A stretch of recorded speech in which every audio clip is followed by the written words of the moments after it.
ಆಕಾಶವಾಣಿ ವಿಶ್ವ ರೇಡಿಯೋ ದಿನದ ಸಂದರ್ಭದಲ್ಲಿ ಕೆ ಸಾವಿತ್ರಿ ಅವರಿಂದ ಭಾಷಣ. ವಿಶ್ವ ರೇಡಿಯೋ ದಿನದ ಹಾರ್ದಿಕ ಶುಭಾಶಯಗಳು.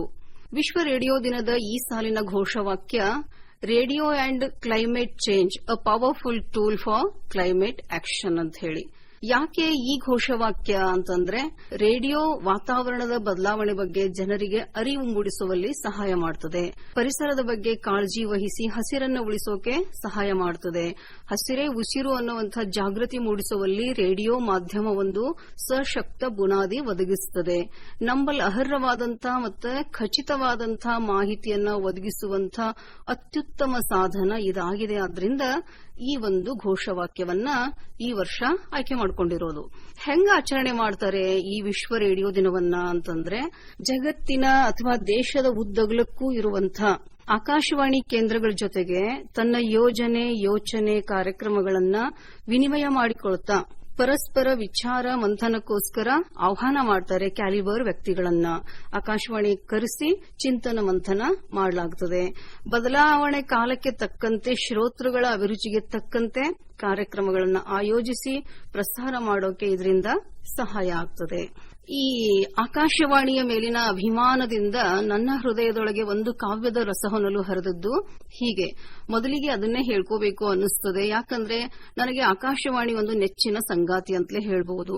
ಅಂಗೈಯೊಳಗೆ ಅರಮನೆ ಕಟ್ಟಿ ಬ್ರಹ್ಮಾಂಡವನ್ನೇ ತೋರಿಸ್ತಾ ಇರೋ ಈ ಡಿಜಿಟಲ್ ಯುಗದೊಳಗೂ ಕೂಡ ಆಕಾಶವಾಣಿ ಅಂತಂದ್ರೆ ನನಗೆ ಅಚ್ಚುಮೆಚ್ಚು. ಅದಕ್ಕೋಸ್ಕರ ಈ ಒಂದು ಪುಟ್ಟ ಕಾವ್ಯಧಾರೆ ಆಕಾಶವಾಣಿಯ ಕುರಿತಾಗಿ. ನಭೋವಾಣಿ ಆಕಾಶವಾಣಿ ಅಂತ ಇದರ ತಲೆಬರಹ. ನಭೋಮಂಡಲದಿಂದ ಉಲಿಯುತ್ತಿದೆ ನಭೋವಾಣಿ ನಮೋ ಎನ್ನುತ್ತಿದೆ, ಶುಭೋದಯ ಹೇಳಿ ಹರಸುತ್ತಿದೆ, ಅಭಯವಾಣಿ ಇತ್ತು ಮನವನರಳಿಸುತ್ತಿದೆ.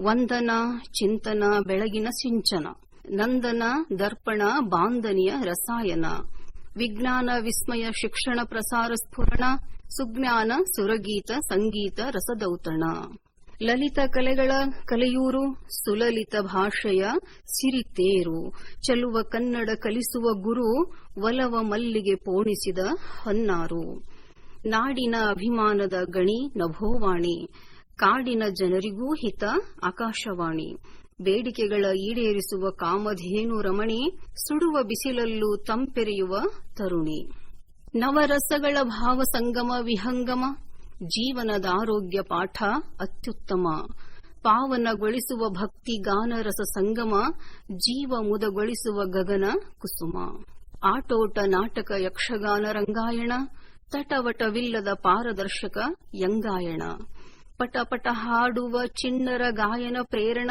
ಸಟೆಯಿಲ್ಲದ ಸತ್ಯಧೂತ ನಭೋರಿಂಗಣ, ಕೃಷಿಕ ಕಾರ್ಮಿಕ ಋಷಿಕ ಸಾಮಾಜಿಕ, ಹುಸಿಗೊಳಿಸದ ಮೇಘ ಸಂದೇಶವಾಹಕ, ನಶೆ ಇಳಿಸುವ ತಂಬಾಕಿನ ಘಮಕ, ಖುಷಿಗೊಳಿಸುವ ಅಮರವಾಣಿ ಬಾನ ಶುಕ.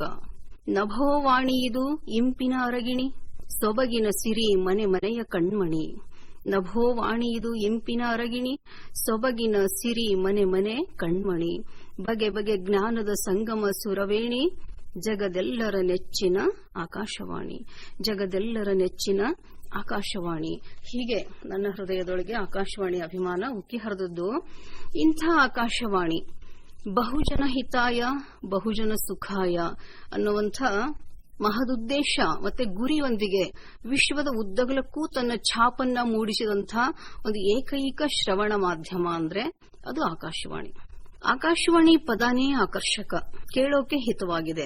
ರೇಡಿಯೋ ಬಾನುಲಿ ಅಂತೆಲ್ಲಾ ಕರೆಸಿಕೊಳ್ಳುವಂತಹ ಈ ಆಕಾಶವಾಣಿ ಒಂದು ತಂತಿರಹಿತ ಮಾಧ್ಯಮ, ತುಂಬಾ ಜನಪ್ರಿಯ ಮತ್ತೆ ಬಹು ಉಪಯೋಗಿ ಮಾಧ್ಯಮ ಅಂತ ಹೇಳ್ಬೋದು.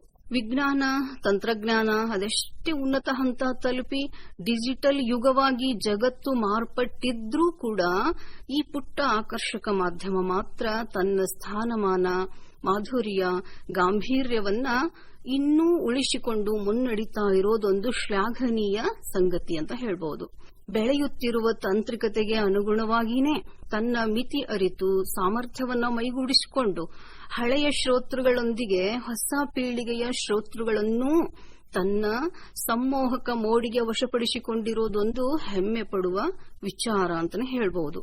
ಹೆಂಗ ಈ ಬಾಲಕೃಷ್ಣ ತನ್ನ ಪುಟ್ಟ ಬಾಯೊಳಗೆ ಬ್ರಹ್ಮಾಂಡವನ್ನೇ ತೋರಿಸ್ತಿದಂಗೆ ಇವತ್ತಿನ ಈ ಜಂಗಮವಾಣಿ ಅಂತೀವಲ್ಲ ಮೊಬೈಲು, ಚಿಕ್ಕ ಮಗುವಿನ ಅಂಗೈ ಒಳಗೆ ಕೂತ್ಕೊಂಡು ತುದಿ ಬೆರಳಲ್ಲೇ ನಲಿದಾಡ್ತಾ ಇದ್ರೂ ಕೂಡ ಹಿಂದೊಮ್ಮೆ ವಿಸ್ಮಯಕಾರಿ ಮಾಯಾಪೆಟ್ಟಿಗೆ ಅಂತ ಹೇಳಿ ಮುಗ್ಧ ಜೀವಿಗಳು ಬೆರಗುಗಣ್ಣಿನಿಂದ ನೋಡಿ ಮರಳಾಗಿ ಮಾರು ಹೋದ ಈ ರೇಡಿಯೋ ಅನ್ನುವಂಥ ಸಾಧನ ಇನ್ನೂ ತನ್ನ ಘನತೆಯನ್ನ ಉಳಿಸಿಕೊಂಡು ಬೆಳೀತಾ ಇರೋದು ಸಂತೋಷ ಪಡುವಂಥ ಸಂಗತಿಯಾಗಿದೆ. ಈ ಆಕಾಶದ ಅರಗಿಣಿ ಅಂಗೈಯಲ್ಲಿ ಉಲಿವಂತೆ ಮಾಡಿದ ಕೀರ್ತಿ ಅಂದ್ರೆ ಇದನ್ನ ಸೃಷ್ಟಿಸಿದ ಬ್ರಹ್ಮ ಯಾರವನು ಅಂತಂದ್ರೆ ಗೂಗ್ಲಿ ಎಲ್ಮೋ ಮಾರ್ಕೋನಿ ಅಂತ ಹೇಳಿ ಇಟಲಿ ದೇಶದ ವಿಜ್ಞಾನಿ ಈತ. ಇಂಥ ವಿಸ್ಮಯಕಾರಿ ಮಾಯಾಪೆಟ್ಟಿಗೆಯನ್ನ ಕಂಡು ಹಿಡಿಯೋಕೆ ಆತ 1865ರಿಂದ ತಯಾರಿ ನಡೆಸಿ ಅದನ್ನ ಪ್ರಥಮ ಬಾರಿಗೆ 1890ರ ಮಧ್ಯದೊಳಗ ಭೌತ ವಿಜ್ಞಾನ ತಂತ್ರಜ್ಞಾನ ಬಳಸಿಕೊಂಡು ಎಲೆಕ್ಟ್ರೋಮ್ಯಾಗ್ನೆಟಿಕ್ ವೇವ್ಸ್ ಗಳನ್ನು ಅಧ್ಯಯನ ಮಾಡಿ ಗೂಗ್ಲಿ ಎಲ್ಮೋ ಮಾರ್ಕೋನಿ ಪ್ರಥಮ ರೇಡಿಯೋ ಸಂಪರ್ಕವನ್ನ ದೂರದ ತರಂಗಾಂತರಗಳಲ್ಲಿ ಆರಂಭ ಮಾಡಿದ್ದು. ಸರ್ ಜಗದೀಶ್ ಚಂದ್ರ ಬೋಸ್ ಅವರು ಈ ತಂತಿರಹಿತ ಮಾಧ್ಯಮದ ಸಂಪರ್ಕ ಮತ್ತು ರೇಡಿಯೋ ತರಂಗಾಂತರಗಳ ಸಂಶೋಧನೆ ಭಾರತದಲ್ಲಿ ಅದನ್ನ ಮಾಡಿದ್ರು, ಅವರು ಅದರಲ್ಲಿ ಇನ್ವಾಲ್ವ್ ಮಾಡಿದ್ರು. ಆದ್ರೆ ಅದು ದುರಾದೃಷ್ಟವಶಾತ್ ಪ್ರಸಾರ ಆಗಲಿಲ್ಲ ಆಕಾಶವಾಣಿಯೊಳಗೆ. ಗೂಗ್ಲಿ ಎಲ್ಮೋ ಮಾರ್ಕೋನಿಯನ್ನ ರೇಡಿಯೋದ ಪಿತಾಮಹ ಅಂತಲೇನೆ ಕರೀತಾರೆ. 1865ರೊಳಗ ರೇಡಿಯೋ ಅದು ಪ್ರಥಮ ಸಂಪರ್ಕ ಹೊಂದಿತು ಅಂತ ಹೇಳ್ಬೋದು. ಈ ಆಕಾಶವಾಣಿಯ ಮಹತ್ವ ಹೇಳೋಕ್ ಕೂತ್ರೆ ದಿನಗಳು ಸಾಕಾಗ್ಲಿಕ್ಕಿಲ್ಲ. ಪ್ರಯೋಜನವಂತೂ ಅಗಾಧವಾಗಿನೇ ಇದೆ ಅಂತ ಹೇಳ್ಬೋದು. ಏನ್ ಪ್ರಯೋಜನ, ಯಾಕೆ ಮಹತ್ವ ಅಂತ ನೋಡ್ತಾ ಹೋಗೋದಾದ್ರೆ, ಜನರೊಳಗೆ ವೈಚಾರಿಕ ಪ್ರಜ್ಞೆಯನ್ನ ಬೆಳೆಸಿ ಉತ್ತಮ ನಾಗರಿಕ ಸತ್ಪ್ರಜೆಯಾಗಿ ಸಂಸ್ಕಾರಗಳನ್ನ ಕಲಿಸಿ ಸುಸಂಸ್ಕೃತ ವ್ಯಕ್ತಿಗಳನ್ನ ರೂಪಿಸುವಲ್ಲಿ ಈ ಮಾಧ್ಯಮದ ಕಾರ್ಯಕ್ರಮಗಳು ಬಹಳ ಬಹಳ ಪ್ರಮುಖ ಪಾತ್ರವನ್ನ ವಹಿಸುತ್ತವೆ. ಅಬಾಲವೃದ್ಧರಾದಿಯಾಗಿ ಎಲ್ಲಾ ಹಂತದವರು ಕೇಳಿ ಅನ್ವಯಿಸಿಕೊಳ್ಳಬಹುದಾದಂತಹ ಅತ್ಯುತ್ತಮ ಉಪಯೋಗಿ ಕಾರ್ಯಕ್ರಮಗಳು ಈ ಮಾಧ್ಯಮದಲ್ಲಿ ಮೂಡಿಬರ್ತವೆ. ಶಿಕ್ಷಣ, ಆರೋಗ್ಯ, ಆರ್ಥಿಕತೆ, ಸಾಮಾಜಿಕ, ನೈತಿಕ, ಆಧ್ಯಾತ್ಮಿಕ ಹಿಂಗೇನೆ ಹಲವಾರು ಚಿಂತನಾತ್ಮಕ ರೂಪುರೇಷೆ ಹೊತ್ತಂತಹ ಕಾರ್ಯಕ್ರಮಗಳು ಕೇಳುಗರ ಹೃನ್ಮನಗಳನ್ನ ತಣಿಸ್ತವೆ. ಮನರಂಜನೆಯಂತೂ ಅವಿಭಾಜ್ಯ ಅಂಗವಾಗಿ ಅವ್ಯಾಹತವಾಗಿ ನಡೀತಾನೆ ಇರ್ತದೆ. ನವರಸಗಳನ್ನ ಒಳಗೊಂಡಂಥ ಸುಂದರ ಸಾಮಾಜಿಕ, ಪೌರಾಣಿಕ, ಐತಿಹಾಸಿಕ ನಾಟಕಗಳು, ರೂಪಕಗಳು, ರೈತರ ಹಿತೈಷಿಯಾಗಿ ಕೃಷಿ ರಂಗ, ಯುವಕರನ್ನ ಪ್ರಬುದ್ಧಗೊಳಿಸುವ ಯುವರಂಜನೆ, ಯುವವಾಣಿ, ವನಿತಾ ವಿಹಾರ, ಅನೇಕ ಶೈಕ್ಷಣಿಕ ಕಾರ್ಯಕ್ರಮಗಳು. ಉದಾಹರಣೆ ಅಂದ್ರೆ ನಲಿ ಕಲಿ, ಉಮಂಗ್, ರಾಷ್ಟ್ರಭಾಷಾ, ಹಿಂದಿ ಕಲಿಕೆ, ರಸಪ್ರಶ್ನೆ ಕಾರ್ಯಕ್ರಮ, ಹೀಗೆ ಪಟ್ಟಿ ಬೆಳೀತಾನೆ ಹೋಗ್ತದೆ. ಬೆಳಿಗ್ಗೆ 6ರಿಂದ ಚಿಂತನ ಪ್ರಾರಂಭ ಆಗ್ತದೆ. ಚಿಂತನದೊಂದಿಗೆ ಪ್ರಾರಂಭ ಆಗುವ ಬಾನುಲಿ ರಾತ್ರಿ 11ರ ಹಿಂದಿ ವಾರ್ತೆಯೊಂದಿಗೆ ಮುಕ್ತಾಯ ಆಗ್ತದೆ. ಈ ಆಕಾಶವಾಣಿ ಅದಲ್ಲ, ಇದೊಂದು ಸಶಕ್ತ ಆರೋಗ್ಯಪೂರ್ಣ ಮಾಧ್ಯಮವಾಗಿದೆ. ಇಲ್ಲಿ ನಕಾರಾತ್ಮಕ ವಿಷಯಗಳಿಗೆ ಎಡೆಗೆ ಇಲ್ಲದಿರುವುದೊಂದು ಗಮನಿಸಬೇಕಾದಂತ ವಿಶೇಷ ಅಂಶ. ಕೇವಲ ಸಕಾರಾತ್ಮಕ ಒಳ್ಳೆಯ ವಿಷಯಗಳನ್ನು ಮಾತ್ರ ಬಿತ್ತರಿಸೋದು ಅಚ್ಚರಿ ಪಡೋ ಮಟ್ಟಿಗೆ ಸತ್ಯ ಆಗಿದೆ ಅಂತ ಹೇಳಬಹುದು. ಆಕಾಶವಾಣಿ ಮಾಧ್ಯಮ ಮಾತ್ರ ಖಚಿತವಾದ, ನಿಖರವಾದ, ನಂಬಿಕೆಗೆ ಯೋಗ್ಯವಾದಂತಹ ಸತ್ಯವಾದ ಮಾಹಿತಿಗಳನ್ನು ಮಾತ್ರ ಪ್ರಕಟಪಡಿಸೋದು ಬಹಳ ವಿಶೇಷವಾಗಿ ಆಕರ್ಷಣೆ ಮಾಡುವಂತಹ ಅಂಶ. ಇದರಲ್ಲಿ ಪ್ರಸಾರ ಆಗುವಂತಹ 10-15 ನಿಮಿಷದ ವಾರ್ತೆಗಳಿಗೋಸ್ಕರ ಇನ್ನೂ ಕೂಡ ಕಾಯ್ದುಕೊಂಡು ಕೂತಿರೋ ಮಿಲಿಯನ್ ಗಟ್ಟಲೆ ಜನರು ಇದ್ದಾರೆ ಅಂತಂದ್ರೆ ಸೋಜಿಗೆ ಪಡಬೇಕಿಲ್ಲ. ಈ ತಂತ್ರಜ್ಞಾನ ಮತ್ತು ವಿಜ್ಞಾನಗಳ ಸಂಗಮ ಆಗಿರುವಂತಹ ಈ ಡಿಜಿಟಲ್ ಯುಗದೊಳಗೂ ಕೂಡ ಇದು ತನ್ನ ಜನಪ್ರಿಯತೆಯನ್ನ ಉಳಿಸಿಕೊಳ್ಳೋಕೆ ಕಾರಣ ಏನು ಅಂತಂದ್ರೆ ಅದು ಕೊಡುವಂತಹ ನಿಖರವಾದ ಮಾಹಿತಿಗಳು. ಯಾಕೆ ಇಷ್ಟೊಂದು ಜನಪ್ರಿಯ ಈ ಮಾಧ್ಯಮ ಅನ್ಲಿಕ್ಕೆ ಇನ್ನೊಂದೇನ್ ಕಾರಣ, ಕಡಿಮೆ ದರದೊಳಗೆ ದೊರಕುವಂತಹ ಈ ಮಾಧ್ಯಮ ಎಂಥವರ ಕೈಗೂ ಸುಲಭವಾಗಿ ಸಿಕ್ಬಿಡ್ತದೆ. ವೆಚ್ಚದಾಯಕವಲ್ಲ. ಸಮಯ, ಶ್ರಮ ಏನೊಂದನ್ನು ಇದಕ್ಕೋಸ್ಕರನೇ ಮೀಸಲಾಗಿ ಇಡಬೇಕು ಅಂತಿಲ್ಲ. ಅದಕ್ಕೆ ಹತ್ಕೊಂಡು ಕೂಡೋ ಹಂಗಿಲ್ಲ. ಟಿವಿ ಮುಂದೆ ಕೂತ್ವಿ, ಮೊಬೈಲ್ ಹಿಡ್ಕೊಂಡು ಕೂತ್ವಿ ಅಂತಂದ್ರ ಎಲ್ಲಾ ಕೆಲಸ ಬಿಟ್ಟು ಅದ್ರೊಳಗೇನೆ ತಲ್ಲೀನಾಗ್ಬಿಡ್ತೀವಿ. ಆದ್ರೆ ರೇಡಿಯೋ ಕಾರ್ಯಕ್ರಮಗಳನ್ನು, ರೇಡಿಯೋ ಮಾಧ್ಯಮವನ್ನ ನಾವು ಕೇಳ್ತಾ ಇದ್ರೆ ಕೆಲಸದ ಜೊತೆ ಕೆಲಸ ಆಗ್ತದ, ಸಮಯದ ಜೊತೆ ಸಮಯದ ಸದುಪಯೋಗ, ಜ್ಞಾನಾರ್ಜನೆ, ಕೆಲಸ ಮಾಡ್ತಾನೆ ಇದನ್ನ ಆಲಿಸಬಹುದು, ರಂಜನೆ ತಗೋಬಹುದು, ಜ್ಞಾನವನ್ನು ಪಡ್ಕೋಬಹುದು. ಹಾಗಾಗಿ ಕೆಲಸನೂ ಮುಗಿತದ, ಎಲ್ಲ ಉಪಯೋಗ ಕೂಡ ಮನುಷ್ಯನಿಗೆ ದೊರಕುತ್ತದೆ. ಆದ್ರಿಂದ ಈ ಎಲ್ಲಾ ಕಾರಣಗಳಿಗೋಸ್ಕರ ಇದು ಬಹಳ ಬಹಳ ಮಹತ್ವ ಪಡ್ಕೊಂಡು ಪ್ರಯೋಜನಕಾರಿ ಆಗಿದೆ ಅಂತಾನು ಹೇಳ್ಬಹುದು. ಪ್ರಾದೇಶಿಕ ಭಾಷೆಗಳಲ್ಲಿನೇ ನಿರೂಪಣೆ ಕಾರ್ಯಕ್ರಮಗಳ ಆಯೋಜನೆ ಇರೋದ್ರಿಂದ ಎಲ್ಲಾ ವರ್ಗದ ಶ್ರೋತೃಗಳನ್ನ ತಲುಪುವಲ್ಲಿ ಇದು ಸಫಲವಾದ ಮಾಧ್ಯಮ ಆಗಿದೆ ಅಂತ ಹೇಳ್ಬಹುದು. ಸ್ಥಳೀಯ ಪ್ರತಿಭೆಗಳನ್ನ ಗುರುತಿಸಿ ನಾಡಿಗೆಲ್ಲಾ ಪರಿಚಯಿಸುವಂತಹ ಗುರುತರ ಕಾರ್ಯವನ್ನ ನಿಭಾಯಿಸ್ತಾ ಜನ ಮನ್ನಣೆ ಪಡೆದಿದೆ ಈ ಒಂದು ಪುಟ್ಟ ರೇಡಿಯೋ ಅಂತ ಹೇಳ್ಬಹುದು. ಒಂದೇ ಕ್ಷಣದೊಳಗೆ ಜಗತ್ತನ್ನೇ ಅಂಗೈಯಲ್ಲಿ ಆಹ್ವಾನಿಸಿಕೊಂಡು ತುದಿ ಬೆರಳಿನಿಂದಲೇ ಅಮುಕಿ ವೀಕ್ಷಿಸುವಂತಹ ದೃಕ್ಶ್ರವಣ ಮಾಧ್ಯಮಗಳು ಪ್ರವಾಹದೋಪಾದಿಯಲ್ಲಿ ಹರಿದು ಬಂದ್ರೂ ಕೂಡ ಈ ಪುಟ್ಟ ಶ್ರವಣ ಮಾಧ್ಯಮ ರೇಡಿಯೋ ಇನ್ನೂ ಎಲ್ಲರ ಅಚ್ಚುಮೆಚ್ಚಿನ ಮಾಧ್ಯಮ ಆಗಿದೆ.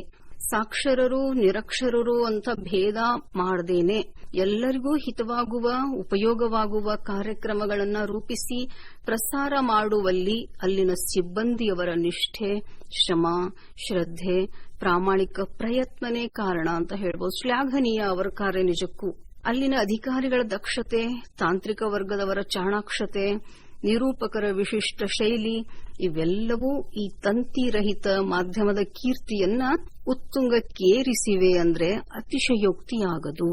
ಸರ್ವ ಜನಾಂಗದ ಶಾಂತಿಯ ತೋಟ, ರಸಿಕರ ಕಂಗಳ ಮನಗಳ ಸೆಳೆಯುವ ಕೂಟ, ಮಕ್ಕಳ ಏಳಿಗೆಗೆ ವಿವಿಧ ಜ್ಞಾನಗಳ ರಸದೂಟ, ಪ್ರೇಮಿಗಳ ಮನಕ್ಕೆ ಮುದ ತಂದು ಕಚಗುಳಿ ಇಡುವ ರೋಮಾಂಚನ ಪ್ರೇಮ ಪಾಠ, ನವರಸಗಳ ಚಿಲುಮೆ ಚಿಮ್ಮಿಸುವಂತ ತರಹೇವಾರಿ ರಸದೌತಣ ಬಡಿಸುವಂತಹ ಈ ಆಕಾಶವಾಣಿ ಜಗತ್ತಿನ ವಿದ್ಯಮಾನಗಳನ್ನ ನಿಖರವಾಗಿ ಖಚಿತವಾಗಿ ಉಪಯೋಗವಾಗುವಂತಹ ಮಾಹಿತಿಯನ್ನ ಒದಗಿಸುತ್ತದೆ. ಕೃಷಿ ಪ್ರಧಾನ ದೇಶದ ಪ್ರತಿಬಿಂಬವಾಗಿ ಕೃಷಿ ರಂಗ ಕಾರ್ಯಕ್ರಮವೇ ಪ್ರಧಾನ ಕೇಂದ್ರ ಬಿಂದುವಾಗಿ ವಿಶೇಷವಾಗಿ ಮೂಡಿ ಬರ್ತಾ ಇರೋದೊಂದು ಹೆಮ್ಮೆಯ ಸಂಗತಿಯಾಗಿದೆ. ಕ್ರೀಡಾರಂಗಕ್ಕೂ ಕೂಡ ವಿಶೇಷ ಗಮನ ಹರಿಸಿ ಕ್ರೀಡಾಸಕ್ತರ ಮನವನ್ನೂ ತಣಿಸಿ ಅವರ ಆಶಯಗಳನ್ನು ಸಹಿತ ಈಡೇರಿಸುವ ಕೆಲಸ ಆಕಾಶವಾಣಿ ಮಾಡ್ತಾ ಇದೆ. ಸಾಹಿತ್ಯ ವಲಯಕ್ಕೆ ವಿಶೇಷ ಆದ್ಯತೆ ಇತ್ತು. ಪ್ರಾದೇಶಿಕ ಸಾಹಿತ್ಯ ಪ್ರತಿಭೆಗಳನ್ನು ಗುರುತಿಸಿ ಅವರನ್ನ ನಾಡಿಗೆ ಪರಿಚಯಿಸುವಲ್ಲಿ ಬಹು ಗುರುತರವಾದ ಕಾರ್ಯ ಆಕಾಶವಾಣಿಯಿಂದಲೇ ಆರಂಭ ಆಗ್ತದ ಅಂತಾನು ಹೇಳಬಹುದು. ಇದುವರೆಗೆ ವಿಶ್ವ ರೇಡಿಯೋ ದಿನದ ಸಂದರ್ಭದಲ್ಲಿ ಕೆ ಸಾವಿತ್ರಿ ಅವರಿಂದ ಭಾಷಣ ಕೇಳಿದಿರಿ.